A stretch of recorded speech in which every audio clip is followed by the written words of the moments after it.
আসসালামু আলাইকুম বন্ধুরা, কেমন আছেন? আমি ভালো আছি বন্ধুরা। দেখুন, এই যে আনারসের কাছে এসে দাঁড়িয়েছি। একটু বের হয়েছিলাম হাঁটতে হাঁটতে হাঁটতে চোখে পড়লো আনারস।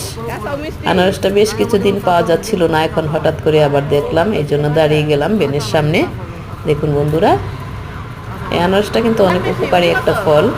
এখন ঘরে ঘরে তো সবারই জ্বর ঠান্ডা লেগেই আছে। আনারস খেলে জ্বর ঠান্ডা বেশ অনেক তাড়াতাড়ি ভালো হয়ে যায়, কাশিটাও ভালো হয়ে যায়।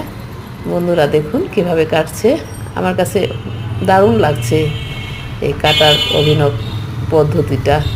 দেখুন কত সুন্দরভাবে কাটছে। আমি কিছুক্ষণ দেখলাম, তারপর আনারস নিয়ে বাসায় চলে আসলাম। দেখুন বন্ধুরা, বন্ধুরা এই ভিডিওটি যদি আপনাদের ভালো লাগে প্লিজ সাবস্ক্রাইব করুন এবং বেল বাটনটি অন করে দিন।